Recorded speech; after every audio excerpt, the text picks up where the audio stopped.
Okay, good afternoon. My name is Mona Ateya. I'm the director of the Institute for Middle East Studies here at the George Washington University. And it's a great pleasure to welcome you to the implications of the conflict in Ukraine on the Middle East security complex. Our panel today is taking place under the Middle East Policy Forum, which was founded by Ambassador Skip Ganim with the generous support of ExxonMobil.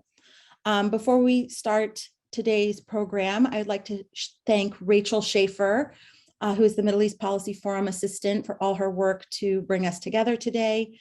And I'd like to begin by saying we have a panel on the implications of the conflict in Ukraine on the Middle East security complex. It's going to be moderated by Negar Mortazavi, who's a columnist for The Independent and a host of the Iran podcast. She's been working in Washington, D.C. as a journalist and a political analyst covering Iranian affairs for over a decade. And we're going to be joined by three distinguished guests. The first is Alex Vatanka, who's the director of the Iran program at the Middle East Institute. He specializes in Middle Eastern regional security affairs with a focus on Iran. He's also a senior fellow in the Middle East Studies at the U.S. Air Force Special Operations School and the author of two books, The Battle of the Alatoyas in Iran and Iran and Pakistan Security Diplomacy and American Influence. He is presently working on his third book, Iran's Arab Strategy, Defending the Homeland or Exporting Khomeinism. We are also joined by Sina Azodi, who's a visiting scholar here at the GW Institute for Middle East Studies and a non-resident fellow at the Atlantic Council. He's also a PhD candidate in international affairs whose research covers international security, nuclear non-proliferation, US-Iranian relations, and he's a frequent commentator on both English and Persian-speaking media. He's also an alumni of the Elliott School with a BA and MA in international affairs. Finally, we are joined by Nicole Grajewski, who's a pre-doctoral research fellow at Harvard's Belford Center International Security Program and also a doctoral candidate in the Department of Politics and International Relations at the University of Oxford, where her dissertation examines Russian and Iranian approaches to international order and security. Her research interests include military interventions, international law, Eurasia, Russian-Iran relations, and the foreign policies of Russia, Iran, Kazakhstan, and Kyrgyzstan. She has an MPhil in Russian and Eastern European Studies from Oxford and a BA in International Affairs and Security Policy and Middle East Studies, also from the George Washington University's Elliott School. We are so delighted to be joined by two alumni, and I will pass the floor now to Negar, who will be moderating today's discussion. Thank you so much for joining us today. Thank you. Thank you so much, Mona and Rachel and the George Washington University's Middle East Center for hosting this important and timely event. I'm honored and delighted to be here with our expert panel. As Mona introduced them all, each of them have expertise in various areas that are related to today's conversation. I'll just make a very short intro on how we're going to go with this event. We have about an hour, so I'll have a conversation with our panel for the first 45 minutes or so of the panel, but I encourage our audience to post questions and comments in the chat box below your Zoom link, and I'll take questions from the audience at the end. We're going to talk about Russia's invasion on Ukraine, the implications of this war on the Middle East, various countries in the region, Iran, as well as US allies, Arab countries of the Persian Gulf, and as well as Israel, the reluctance of some of these countries to condemn Russia's attack on Ukraine and sort of join the efforts, the global efforts against Russia, and also some of the double standards when it comes to condemning this kind of aggression from the Western world, as opposed to when it happens, say, from Russia, than when it happens from certain US allies, and also specifically talk about this war's impact on nuclear negotiations with Iran. So with that, let me first start with Nicole.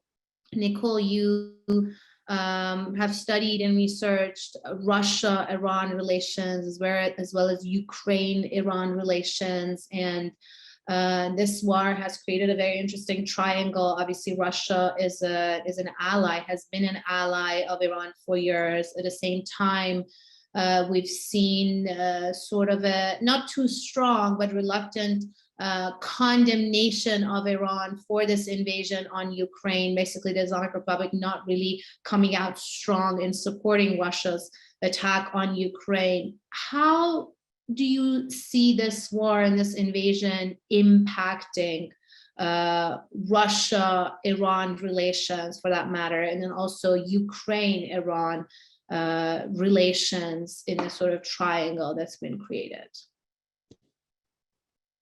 Thank you for your question, and thank you to the Middle East Policy Forum for hosting this important event.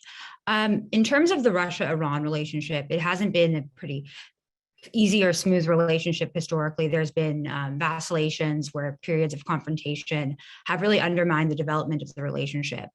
But over the past decade or so, you've seen a strengthening of ties, and I think that has come through with the current policy of the Iranians towards the war in Ukraine. So far, at the official level, Iran has not resolutely condemned the intervention. They've stressed diplomatic negotiation and has sought to facilitate that both through the Ukrainians and the Russians. But at the same time, Iran has supported Russia in the UN, especially with the removal of the Russia from the Human Rights Council, and has touted the rhetoric that the Russians have long stressed about NATO expansion and the dangers of Washington's unilateralism.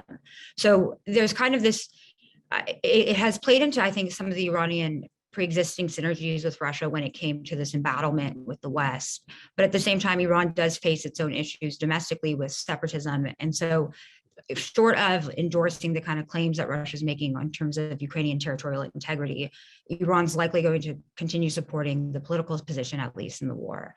In terms of Iran-Ukraine relations, which haven't really been as robust as the Russia-Iran relationship, Iran does have, right at the moment, they do have a diplomatic mission still active in Kyiv, but the relationship has been somewhat affected quite adversely with the downing of the Ukrainian aircraft during the whole escalation over the Soleimani assassination. So Iran-Ukraine relations has already been kind of damaged by this, but still with the reports of potential arms facilitation to the Russians, the Iranians did deny that and convey that to their Ukrainian counterparts. Just a quick follow-up, Nicole. Looking from the Russian perspective, how much do you think Russia expected from Iran as far as their support for this invasion? What is the relationship sort of viewed from the Russian perspective when it comes to this position that Iran has taken, as you described? I don't think it's all that surprising if when Raisi went to Moscow in January this year, his speech to the Russian Duma pretty much articulated Russian talking points when it came to Ukraine and when it came to issues of NATO expansion. So I don't think Russia was all that surprised with Iranian kind of synergies in that sense. What is significant, and I think it's a shift from 2014, is Iran's kind of institutional support for Russia. So during the original annexation of Crimea, Iran was notably absent during the vote on territorial integrity. Iran has either abstained or voted against any kind of General Assembly resolution when it came to this. So I think Russia views this as kind of beneficial. There's been instances where Iran has previously supported Russia's position on the Kerch Strait crisis and on the now defunct Minsk II process. So there's, I think that this was quite expected from the Russian position. And I think that at least in terms of having a coalition of allies, Iran's quite significant in that sense. Thank you, Nicole. Let me go to Sina because I know that Iran nuclear negotiations are only one aspect of this issue, but it's the topic of the day here in Washington. It has been continuously. We know there's a stalemate as far as the negotiations are concerned in Vienna. And then before this war, interestingly, the Russian negotiator, the diplomat in Vienna, played a very key and instrumental role, specifically because Iran and the US, the diplomats, negotiators were not meeting directly. So both the European Union and the E3, as well as the Russian negotiator, were playing a key role. And then that dynamic kind of changed when Russia invaded Ukraine. At some point, it created some bumps in the road. Russia was coming out with new requests, which then the sides sorted that out. But the negotiations are still at a stalemate, mainly between Tehran and Washington. But Sina, talk about how this war has impacted the long-term process of the negotiations in Vienna, or whether, because there's also an argument that the war in Ukraine and sort of the top headlines that are about Russia's aggression may have created some political space for the Biden administration to actually do go ahead with the revival of the JCPOA. How do you see the shadow of this war and invasion on the nuclear negotiations with Iran, either in Vienna or also now at the extension of that stalemate? Well, thank you, Nagar. Thank you, Rachel and Mona, for creating the event. I know that we've been working on it for a while. But let me begin. The short answer is the impact is not positive. And while absolutely there is space for Iran and the US to talk, Iranians have simply refused, and they continue to insist that the negotiations have to be conducted indirectly. But let me explain this, that for Russia, as one Russian pundit recently commented, that in a sense, the dangers of an Iran with being in the Western camp is much higher than the dangers of a nuclear-armed Iran. And I'll explain what I'm trying to say here. For Russia, an Iran which is pro-Western, which has good relations with the US and the EU, will not serve its interests. Within Iran, there are two camps that I'm going to discuss. The first camp, and currently they are not connected to the circles of power somehow. They believe that Russia is a declining power, and its invasion of Ukraine has failed. It has been practically defeated in achieving its goals. Recently being, the sinking of Moscow, I think it was a tremendous blow to Russia's prestige. But these circles are, as I said, are not connected to power. There's also another perspective, which, and they are currently in power, and they believe that either we don't want to resolve our issues with the United States, or we are fundamentally opposed or at odds with the West, that we can't resolve our problems with them. Meaning that there is absolutely no way that in the future we can resolve our issues with the US. EU is just a paper tiger living under the shadow of the US, and we can't have good relations with them either if we wanted to. Naturally, you have China and Russia as the remaining great powers. So there's this Iranian version of pivot to Asia, or look to the East, as they like to call it. And while they officially say that, no, we want to balance our relations, but you see that they're increasingly pro-East. And one of these people, which is now Iran's nuclear negotiator, Ali Bagheri Kani, he believes that, and even the foreign minister, Amir Abdullahian, they believe that we are standing on the right side of history. China is on the rise. Russia is a great power, and somehow by balancing toward East, we can survive. I know that even some of these people think that in terms of the conflict in Ukraine, they believe that Russia, because of the sanctions, will have to rely on Iran to continue its relations with the West, meaning that Iran will somehow become a junior partner to Russia, and this will really decrease the gap between the two countries. While they are friends, but I believe that they're not really allies. And this view holds that the current sanctions on Russia will make Russia dependent on Iran, as I said. So and this will make, unfortunately, make Iran's position less flexible and more intransigent, meaning that they believe that we already are exporting oil. Future of relations with the West are not that positive. So let's create this bloc of sanctioned countries with Iran and Russia, with the political power of China. So in short, I don't think that the conflict has a positive impact on the negotiations. Thank you, Sina. Let me go to Alex. Alex, let me bring you in. You study Iran's modern history, factional politics. Talk about how you see this war impacting Iran's foreign policy strategy as a whole, and whether you think Tehran may recalibrate its move towards the East or its long-term foreign policy vision in light of the new global dynamics. And then if you can also talk about specifically the regional policy, or I can ask you a follow-up question, but let's talk about how you think, if at all, this conflict has had an impact on Tehran's strategic viewing of its broader foreign policy. Thanks, Nagar. Good to be with everyone, and thanks to George Washington University for hosting us all. I look forward to our time together.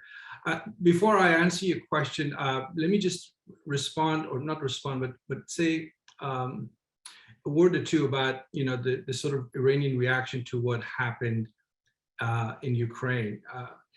I would go as far as say that all Iranians, and certainly the ones that matter in the political system, agree that what happened in February 2022 in terms of Russia's invasion of Ukraine is in fact no different than Saddam Hussein's invasion of Iran in 1980. It's exactly the same logic was used. Saddam Hussein invaded Iran saying the province of Khuzestan is not Iranian land, it's Arab land.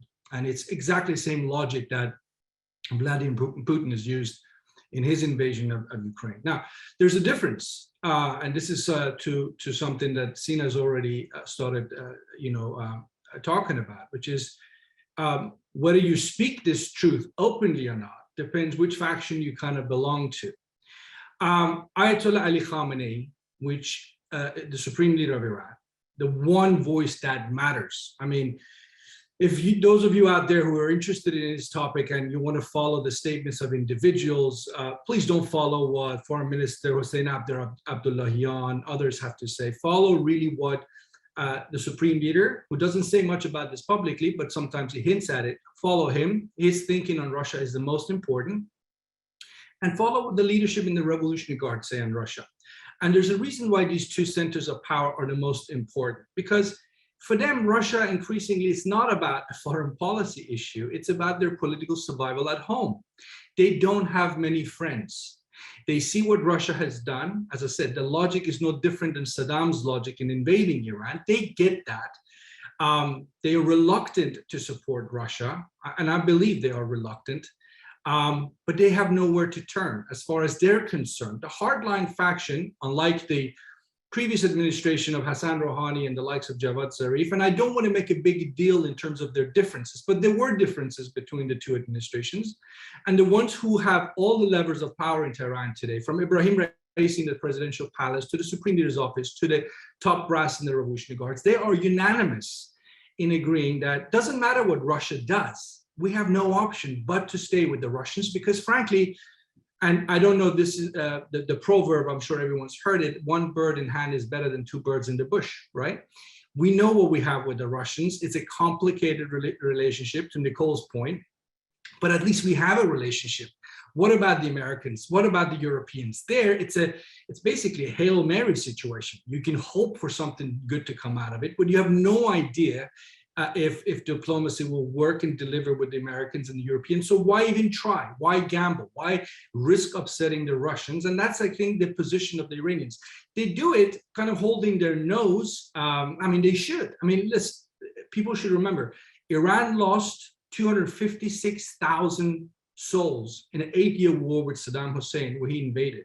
I don't know how long the war in Ukraine is going to continue, but it's the same logic. So the Iranians should be the first one, the loudest one, certainly in the Middle East, to come out and condemn what the Russians have done. The reason why they don't do it is pure factional politics in Tehran.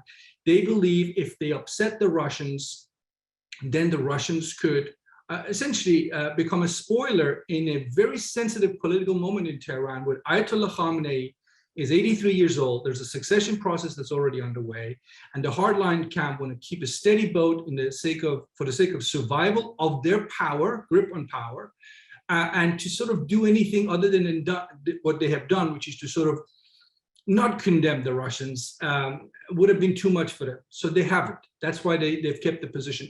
I spoke more than I should have done. So let me stop here and have your follow-up question, Nigar. I don't want to take too much of your time, but you did want to talk about the region. But let me give you a second to sort of ask the question. So Alex, you very well explained the situation up until now, but do you see Tehran any recalibrating of this foreign policy position that they've had until now? Like you said, they're put in a tough position, and I'm going to follow up with the panel about other countries in the region, but do you see any change happening? It doesn't sound like you do. Look, if Iran, if the Islamic Republic was a logical entity, and a lot of people I'm sure are going to hate me for saying this, or certainly disagree with what I just said, but I don't consider the Islamic Republic an entity that puts Iranian national interests first. And you can say that's true for a lot of countries out there, but now I'm speaking about Iran. So I think if they were thinking about Iranian national interests, this would have been a perfect opportunity for the Islamic Republic not to be looking for excuses to excuse Russia's actions in Ukraine. I mean, if you listen to people like Raisi, and if you look at Iranian media, what are they saying? This is all NATO's fault. This is all NATO's fault. If it's an American conspiracy, I mean, they're looking for excuses to excuse something that, frankly, you can't excuse away, an invasion of a country by a larger neighbor. So it's a golden opportunity if Iran wanted it to be a moment where it could say, it doesn't have to even attack the Russian position, but to condemn it. And we're going to get into this segment in a minute, but that's basically what everybody else in the Middle East has done. It doesn't have to be assertively anti-Russian, but it doesn't have to make up excuses for the Russians, which is exactly what the Iranians are doing. But as I said, the reason is, and again, this is, I think Sina mentioned this idea of look east, the West is declining, the future is China, Russia, and Iran has really no option but to put its eggs in those baskets, because that's the only way it can hope to thrive on the international stage. And to some extent, that is true. I mean, Russia and China have provided protection for Iran while the United States has imposed the maximum pressure campaign. Nobody can deny that. But I think there is a way other than excusing Russian action here, because Iranians have suffered from actions like what Putin has taken against Ukraine, and it could happen again to Iran as an old imperial state, as a country that's multi-ethnic. Imagine when others start looking for excuses to go out and question the sovereignty of Iran, the borders of Iran. This could be a monster that will be knocking on Iran's own door. It's a long-term problem, and I don't know if officials in Tehran think about it in those terms, but it would have been wise if they did. Thank you, Alex. Just to your point, we heard sort of a second-hand condemnation, although not so strong, from the Iranian foreign minister, Amir Abdullahian, when he was on his way to Moscow. In fact, we heard it from the Ukrainian foreign minister. Basically, he tweeted that grateful to Abdullahian for refuting allegations and for standing against Russia's war on Ukraine and supporting a diplomatic solution, again, going back to what Nicole was discussing. But let me now pose some questions to all of you in the panel, and not in any specific order. Feel free to come in, but Nicole, Sina, Alex, this is sort of an extension of what we were talking about. How do you see, or what do you see behind, as far as reasoning, the reluctance of other countries, specifically US allies and partners in the region, Israel, Saudi Arabia, UAE, their reluctance in condemning the war and sort of joining the West, or at least their close ally, the US, in these efforts against Russia? We haven't seen those kind of strong statements coming from any of these major powers across the region. How do you see the reluctance of these countries? Nicole, Sina? Nicole, you want to go first? Then I'll. Yeah, sure. I mean, I think that the reluctance has to do with, I mean, it's simply, I don't think that these countries want to be embroiled into a broader conflict with the West and Russia. Ukraine is not, an immediate security threat. It's not an immediate issue for a lot of these countries. Also, Russia has fairly beneficial relations with a lot of Middle Eastern countries, especially since the Syrian civil war, and Russia still is an important actor in the region. And Assad visiting the UAE right during the war. I mean, there's a lot of changes that actually were precipitated from the Russian intervention in Syria, and Russia still has relations with the region. So I think, I mean, it depends on how strongly you would find this as a condemnation, but I do think that there is more reticence just in terms of being embroiled in the conflict with the West and Russia. Yeah, I'll just add to it that I think Middle Eastern powers or countries, quite similar to Iran, they think that the U.S. is somehow a declining power, or is trying to get out of the Middle East and pivot to Asia to counter China. And then, well, what are the options that we have? I mean, we want to have good relations with the Russians too. Defense contracts. And usually, my understanding is that Russians provide better deals to these countries than the United States. And Russia, I'm like similar to Chinese. I don't think that Russia is concerned with human rights in Iran, Saudi Arabia, or some of the U.S. allies that have not a clean record on human rights. So I think that's one issue. And I also think that they've seen that the U.S. or the West has some sort of a double standard when it comes to certain things such as sovereignty. So they believe that, well, Russia is here. They don't bother us with human rights. So let's not just create tensions between them. So just by remaining silent, I believe, they're tacitly supporting what's happening in Ukraine. Nagar, look, I agree with everything that was just said by both Nicole and Sina. I actually tweeted out earlier this morning a good piece by Edward Luce in the Financial Times. And Edward was making the case that, to Sina's point about double standards, that when you talk about the liberal international order, there needs to be consistency in implementing that. And the United States has been, at least from the perspective of Middle Eastern states, and I think a lot of states in the so-called global South, in seeing a bit of a lack of consistency. That why you're so upset about what happened in Ukraine, when you yourself, this is at least a charge leveled against the United States, have been selective in when it comes to the application or there's no respect of rule of law. So there's definitely that. But I think more sort of if you will, sort of narrower set of concerns that they have is the fact that in the case of the Biden administration's relations with some of the key allies or partners in the Middle East, I mean, to my knowledge, there's still no American ambassador right now in Abu Dhabi. And, how long has the Biden administration been in place? Relations, we all know, between Biden administration and the Saudis is as bad as it has been recent decades probably. So there is a relationship or a lack of trust when it comes to the Gulf states. Certainly, I think the Turks have their own very complicated relationship with the Russians. They're a major trading partner of one another's rivals in the Syrian theater. I think the Israelis, we've seen how much of a struggle it's been for them to balance their interests, because frankly, Israel would be much worse positioned in terms of its security interest if the Russians weren't cooperating with them over the skies of Syria, because the Russians have played a very positive role from Israel's perspective. So you can see when it comes to individual states, the Russians have something to offer most of them. It's not going to necessarily replace the United States as that biggest of powers in the region. I think it's very premature to talk about the United States leaving the region, as some people have speculated.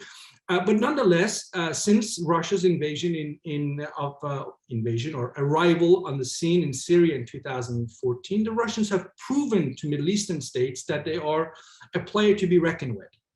And I think that's another key that makes them not want to necessarily confront the Russians, because frankly, they feel that this isn't about who's right and who's wrong. It's about basic national interest, and that's how most of the regions really have been playing their cards.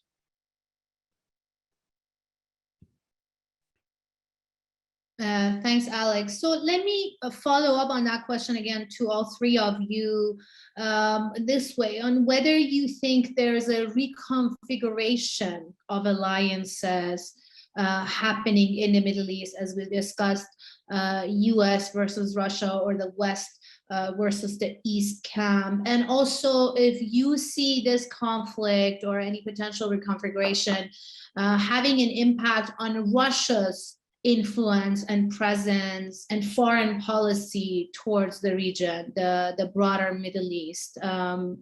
This question is again for all three of you, so feel free to come in. I can go first on this one. I don't see any reconfiguration of the alliance system. I just think that Iran and the Arab countries of the Persian Gulf, all these Middle Eastern countries, they're hedging their bets.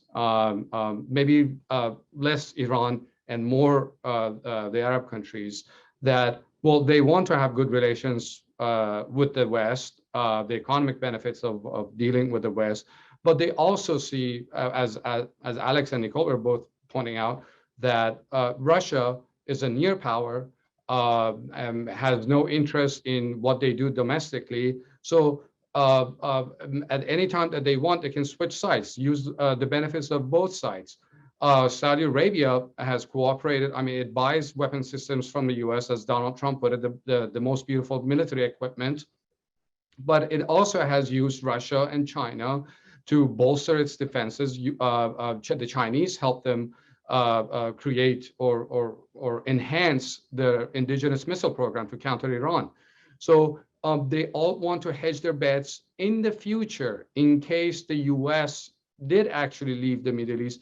They have some major power with good relations. Now, in terms of Iran, as I said, it is in the interests of Russia that Iran remains hostile to the West. And that, I mean, you can see examples of this in the post-JCPOA, the audio leak that we had from Foreign Minister Zarif in last April, that Russians did pretty much anything they could to derail the negotiations. So, and if I'm in Moscow, I don't want Tehran to be on the Western camp either. So I think that, for Arab countries, they want to hedge their bets. Iran is a separate issue.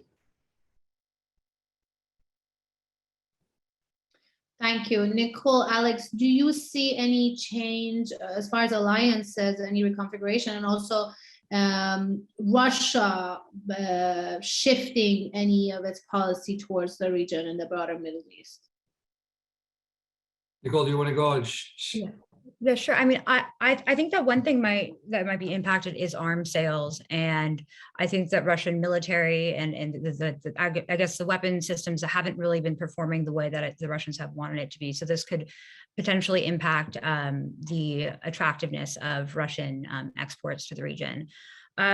I mean, Russia's sought to reconfigure the alliance system in the region for the past few years with the Persian Gulf security concept that not many states have been taken up on because it kind of calls for the removal of foreign forces from the region. So Russia has sought to kind of influence the region and position itself as a central actor. But in terms of Russian foreign policy and Russian foreign policy priorities right now, there's obviously this distraction with the war, though Russia's not really engaging earnestly in diplomatic negotiations. The Russian foreign ministry is pretty much directed towards the situation in Ukraine. So you might see a decline of interest or kind of outreach to the region from the Russian foreign ministry and from the Russian diplomatic side. If I could just say a word or two about, what, in some cases, in the case of Iran, as I said, because of their politics in Tehran, they are willing to pay a high price to keep the Russians happy.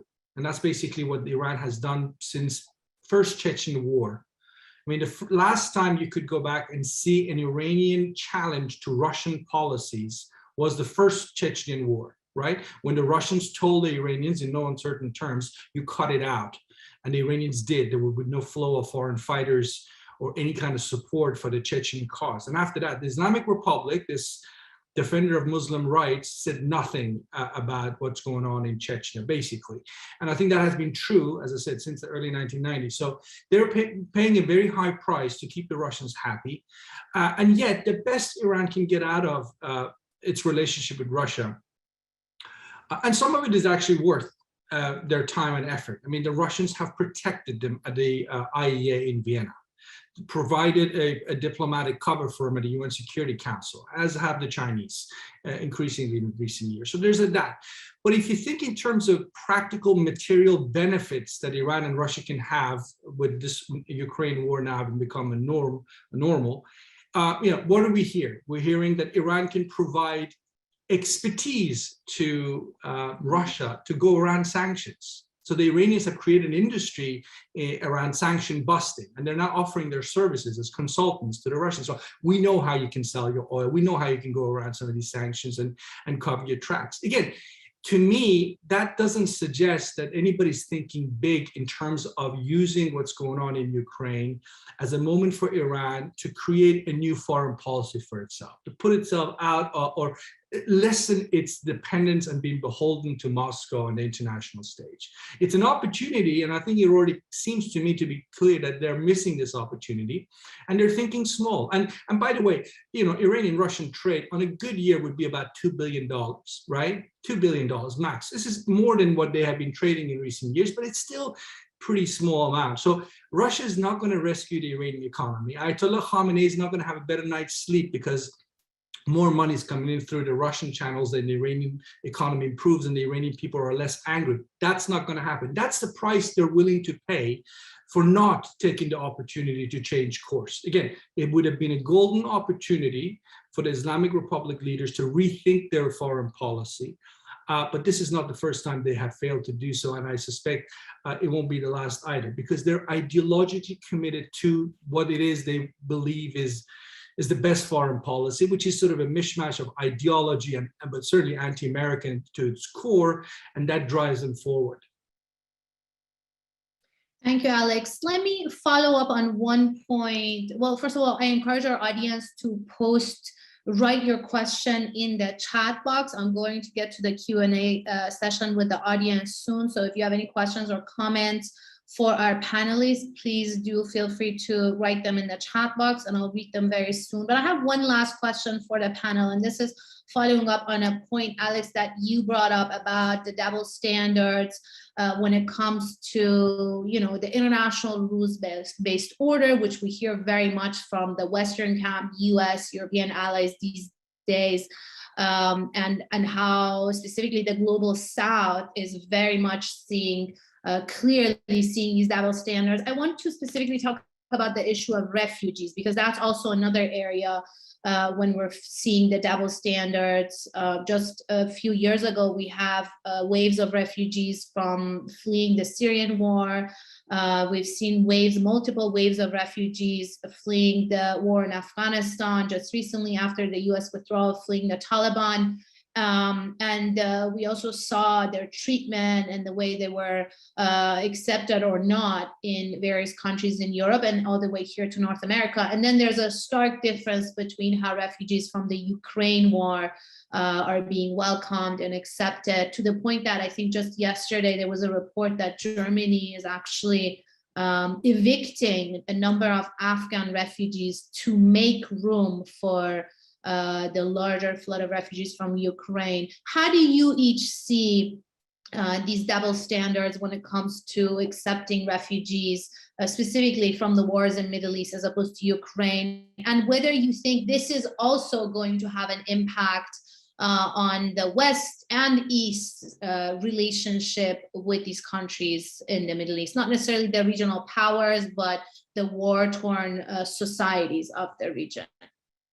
If I may very quickly, Nigar, just react to that. It's not an area that I cover, but I mean, as just a casual observer, I can certainly point out that this is a phenomenon. I mean, if you read Middle Eastern media, if you read Persian, if you read Arabic, Turkish, and so on, this is something that is being debated in terms of the perceived difference in how Ukrainian refugees have been treated by certain countries, particularly Poland and other East European countries, versus other refugees. I think to some extent, you know, this is to be expected. This is about geography. This is about cultural, geographic, and other proximities.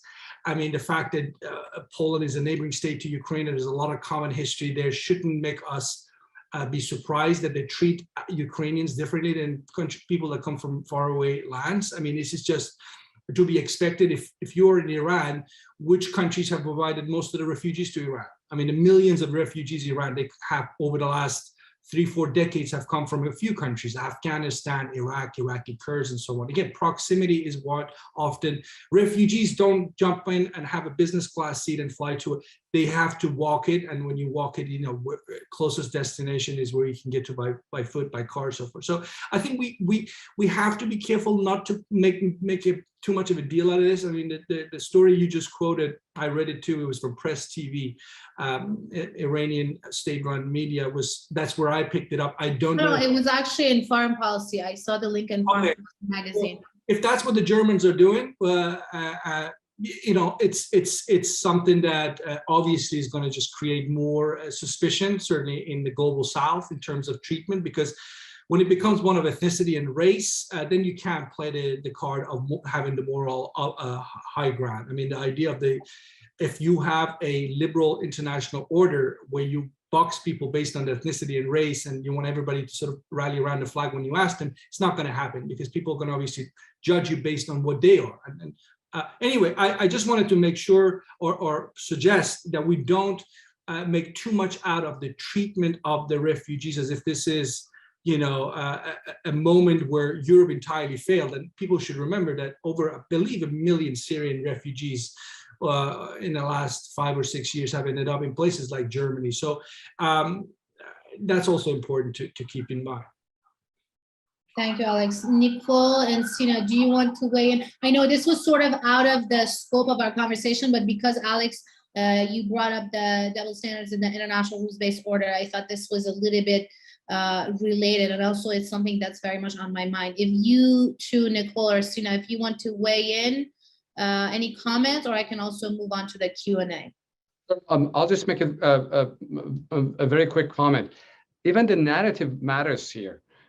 In the media, you hear quite often that these are refugees, right? But then you also hear that in the aftermath of the Syrian conflict or the conflicts in the Middle East, they're somehow immigrants, right? I mean, there is a difference. I mean, you change one word and you're inserting an entire different context, which would mean or would require different policy-making decisions.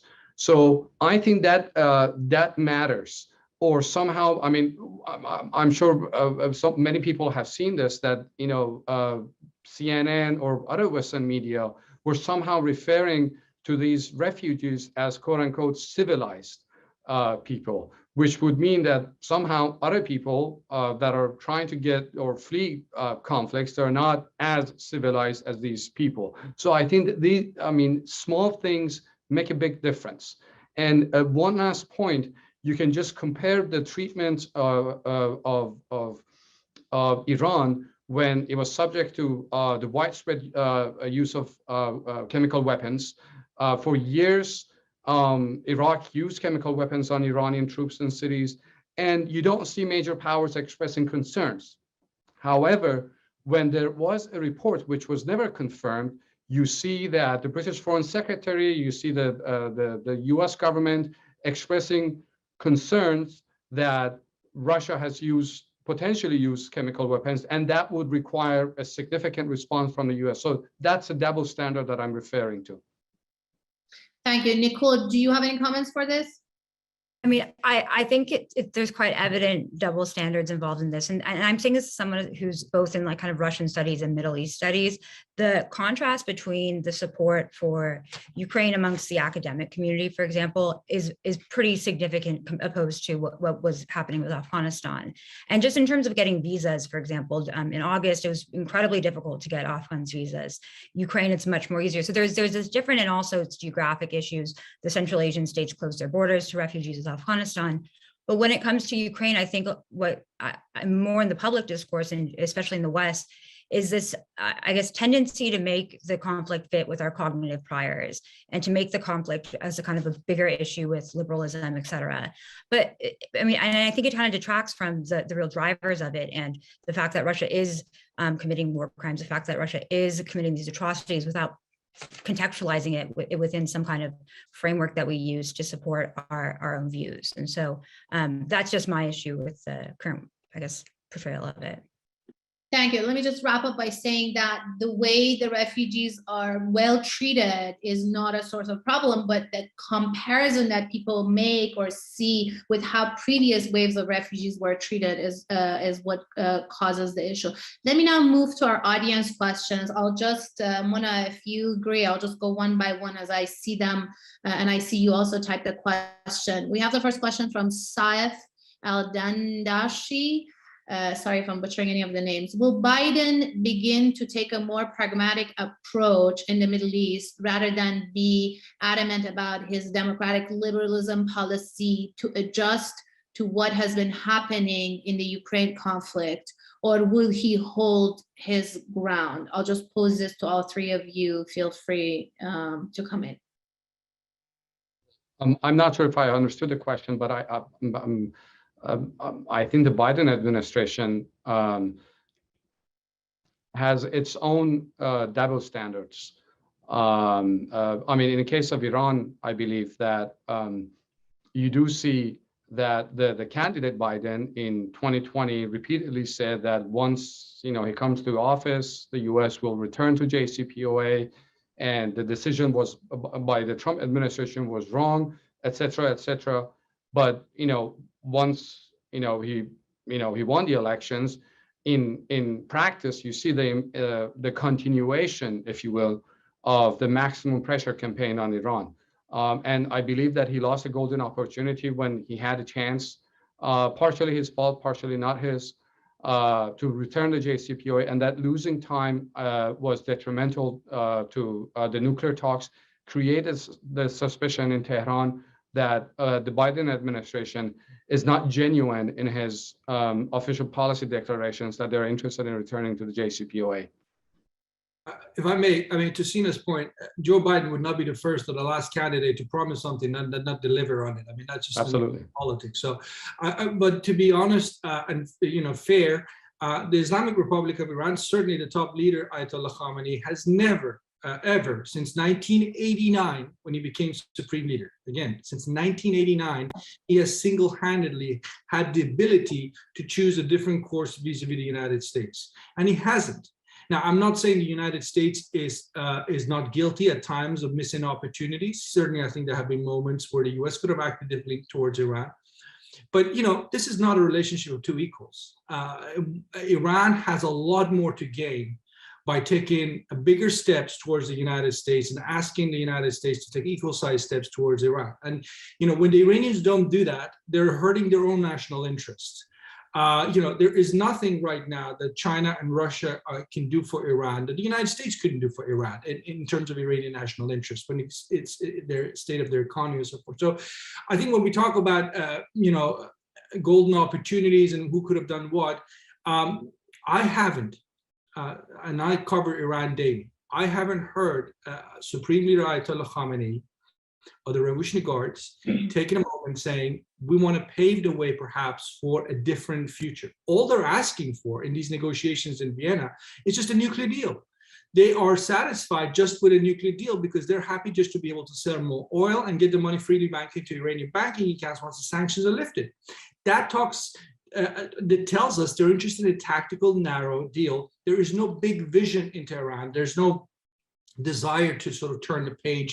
The Biden administration faces that. An Iran that just wants a small deal, but isn't really interested in a broader dialogue, versus what Biden would be expected to pay in terms of political price in Washington by being perceived to be soft on Iran.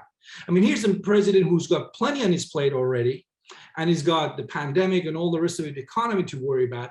So the Iranians are not paying any attention to that. They're asking almost Biden of the impossible, and they're not giving him a helping hand in any way. And again, I don't think, it's a relationship of equals. Iran would benefit a heck of a lot more if there was some sort of a turning of the page and a restart, a reset, if you will. But as I said, I don't think Khamenei is interested in that. Thank you, Alex. We have about 5 more questions, so I ask you to please be a little more brief in your answers. The first one is from Nicole Jackson. For Nicole, she's asking to hear your views on the impact of the war on post-Soviet Central Asia and repercussions for Russia and Central Asia on security relations, etc. You can also, you all can see the questions in the chat box, but Nicole, this is for you. Sure, I'll try to be brief with this. I mean, economically, the tenge and the som are quite reliant on the ruble, so there's economic reverberations within Central Asia. However, a lot of the Central Asian countries, in particular Uzbekistan, have been more concerned about actually supporting Russian intervention. And you even see that from Kazakhstan, one of Russia's traditional allies. When it comes to the SCO, I think the previous conflicts seem like a good indication that you're not going to see an SCO statement saying that they support the war. They would, this goes against the 3 evils. And I don't think that they're going to support Russia's territorial claims. But in terms of security relations, the CSTO obviously showed that this is not going to be a multilateral effort or a multilateral intervention. Russia still has concerns with the security issues, especially with Tajikistan. So, I mean, I think that there's going to be a variable impact, but in terms of Russian influence, that's yet to be seen, I think. Thanks, Nicole. I have a question. I'll pose this to the panel if you want to quickly comment. If from Henry Breer asking if you see any impact the French election has on the overall situation or not.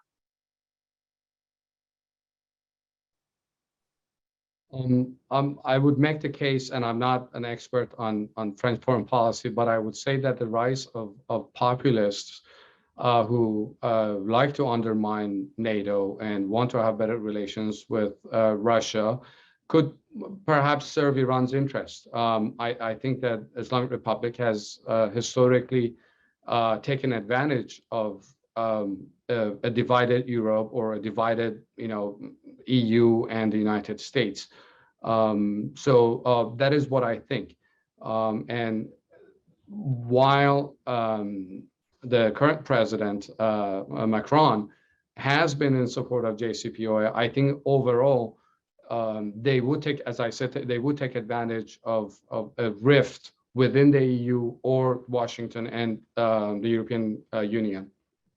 Yeah, I mean, if I could very quickly add to that, what basically happened between 2018 and, the Biden administration coming to power was the Europeans, you could make the argument, helped save what was left of JCPOA.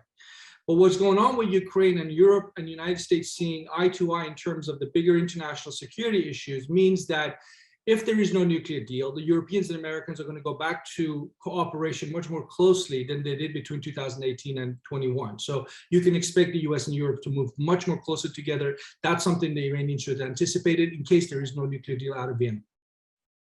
Great. Another question from Jonah Schulhofer-Wohl. Again, sorry if I'm mispronouncing the name. Does Russia's embroilment in the war in Ukraine affect Russian support for Assad in Syria and his medium-term or long-term prospects for survival in power in Syria? This was briefly mentioned, but if any of the three of you want to weigh in about this question. I mean, there's still the conflict going on in Idlib, which seems like that's going to last for quite a while. I mean, Russian military involvement in Syria is really limited to the Aerospace Defense Forces, or the VKS, and they haven't been as active in the war in Ukraine. So I don't think that that's going to be a big determinant. Russia has pretty much a light military presence. And a quick follow-up on that. Syria's Assad, he is now seen to be the one who will survive, and you see that in terms of Arab League's discussion of readmission in recent overture. I mean, recent visit he had to UAE and so on. So the region as a whole expects Assad to stay, and I think we're sort of beyond the military conflict phase at this point. We're just about political rehabilitation of Bashar al-Assad. Thank you. Let me now go to a question from Lucia Winkler. Regarding the evidence of foreign fighters from the Middle East in Ukraine, how will this development affect the region's relationship with Russia? Anyone want to take that?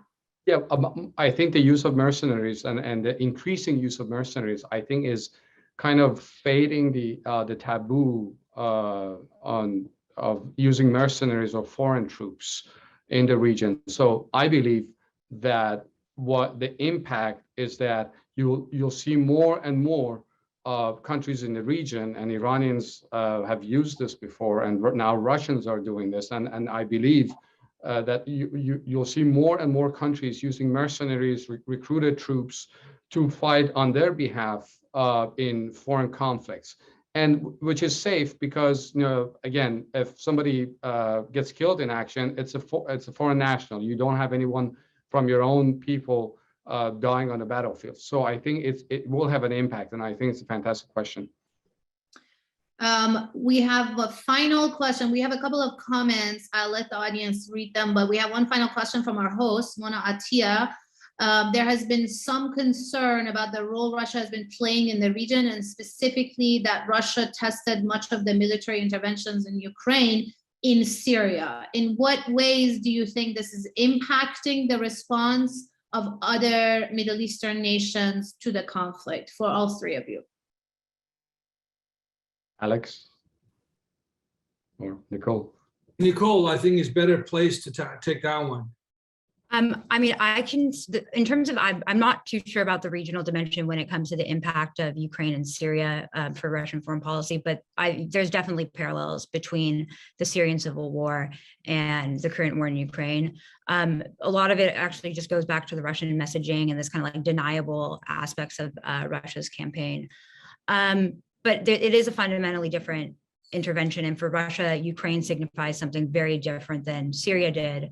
Syria, obviously, Russia has said that they were invited by invitation from Assad, but with Ukraine, it's just this presumption of limited sovereignty that Russia has kind of considered Ukraine as not fully sovereign, and this has led to territorial incursions in Georgia and previous incursions in Crimea. So I don't know. I mean, I think that it's difficult to kind of equate the two interventions, but and Russia's kind of logic militarily has been a bit divergent as well.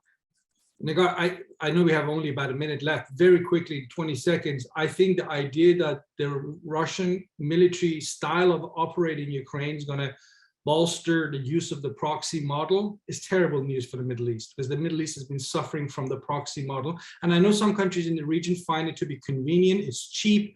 We've seen how actors have acted in Syria. You bring others to do your fight and you pay them, low sums of money, $500 to $1,500 month's salary, Kalashnikovs, pickup trucks, and you have yourself a bit of influence on the ground. it works well in the sort of war of the shadows and the sort of hit and run operations that countries in the region have in the last 10 years engaged in against each other. But it's a terrible recipe for the way forward, where countries, at least that's what the rhetoric from the leaders in the region is about. Let's turn the page, let's put the last 10 years post-Arab Spring aside, let's look for cooperation. If that's what you want to do, you certainly don't want to build up on the proxy model as a way of scoring geopolitical points. In fact, you want to put that away and look for ways for states to among themselves come to compromises and de-escalate across the board. That ought to be the way they would go forward. Thank you very much to all three of you. We also have 2 comments from JD DeCog and Amal Cavender. I'm sorry, there's not enough time to read the comments, but thanks to everyone who tuned in, to our panelists, Nicole Gurievsky, Sina Azodi, Alex Vatanha, and a special thank you to our hosts, Mona Attia, Rachel Schaefer, and the George Washington University, who hosted this event. I hope you all enjoyed this conversation and have a good rest of the day. Thank you. Thank you, Nagar. Thank you, everyone. Thank you. Have a great day.